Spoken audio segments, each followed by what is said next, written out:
ایک گاؤں میں ایک کسان رہتا تھا جس کا نام ناصر تھا۔ ناصر کا شمار علاقے کے امیر کسانوں میں ہوتا تھا۔ اس کے کھیت کئی میلوں تک پھیلے ہوئے تھے، اناج کے گودام بھرے رہتے تھے اور اس کے گھر کے باہر روز بڑی بڑی گاڑیاں آ کر اجناس خرید کر لے جاتی تھیں۔ مگر اس سب کے باوجود ناصر کا دل ہمیشہ اور زیادہ کمانے کی ہوس میں مبتلا رہتا۔ وہ کسی کو کچھ دیتا تو صرف اس نیت سے کہ بدلے میں کچھ حاصل ہو یا اس کا نام ہو۔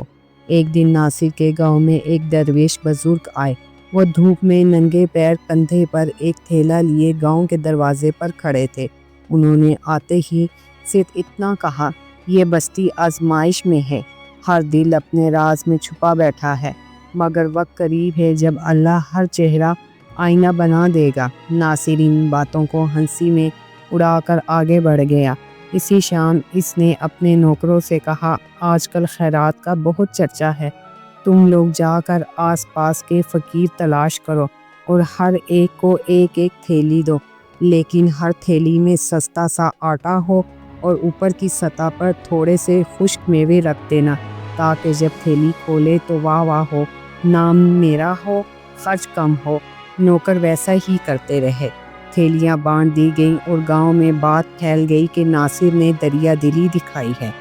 دوسرے دن گاؤں کی چوک میں مولوی صاحب نے مسجد کے اسپیکر سے اعلان کیا کہ ناصر کی سخاوت کی کوئی مثال نہیں، اور انہوں نے مسجد کی تعمیر کے لیے بھی امداد دی ہے۔ سب لوگ خوشی سے بھر گئے، مگر وہ درویش خاموش بیٹھے، سب دیکھتے رہے۔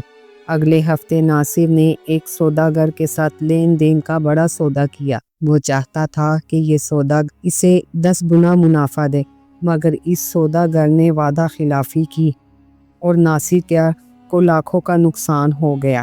وہ گھبرا گیا اور 2 دن تک کھیتوں میں نہ گیا۔ پھر اس نے سوچا شاید کسی کی بددعا لگ گئی ہے۔ اس نے خیرات اور زیادہ بڑھا دی، مگر نیت وہی رکھی، دکھاوا، لالچ اور بدلے میں آسانیاں خریدنا۔ چند دن بعد ایک غریب کسان حلیم، جس کا کھیت سوکھ چکا تھا، ناصر کے پاس آیا اور بولا، بھائی اگر تھوڑے بیج دے دو تو کھیتی دوبارہ زندہ ہو سکتی ہے۔ ناصر نے مسکرا کر کہا، بیج تو دے سکتا ہوں، لیکن بدلے میں تمہارے کھیت کا آدھا حصہ میرا ہوگا۔ حلیم حیران ہو گیا۔ اس نے دل میں اللہ سے دعا کی، یا رب، جو تیری مخلوق کو خریدنا چاہتا ہے اسے سبق سکھا۔ اس رات ناصر کو نیند نہ آئی۔ خواب میں وہ ایک سنسان کھیت میں بھٹکتا رہا۔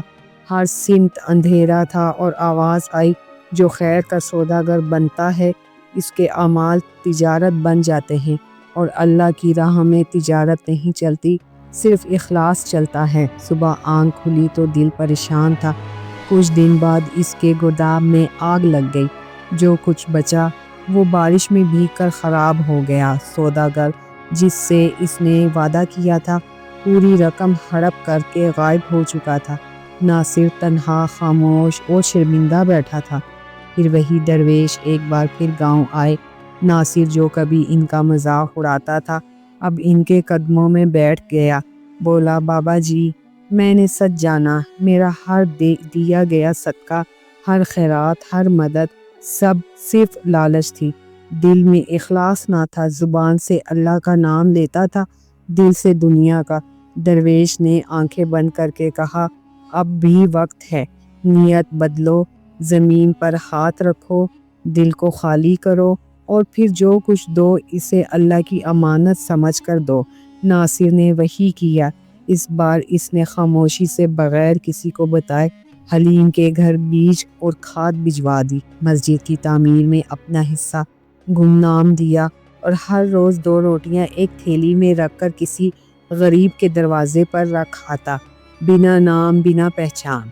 چند مہینوں بعد اللہ نے اس کے کھیتوں کو ایسی برکت دی کہ کم فصل میں بھی زیادہ منافع ہوا۔ جو گودام خالی ہوئے تھے پھر سے بھر گئے، مگر اس بار ناصر کا دل خالی تھا، غرور سے، لالچ سے، دکھاوے سے۔ اب لوگ اسے سخی ناصر نہیں کہتے تھے، بس خاموشی سے اس کے بارے میں کہتے، وہ شخص جو اللہ کے لیے دیتا ہے اور بدلے میں کچھ نہیں مانگتا۔ یہی نیت کا سچ، یہی خیر کا اصل سودا تھا۔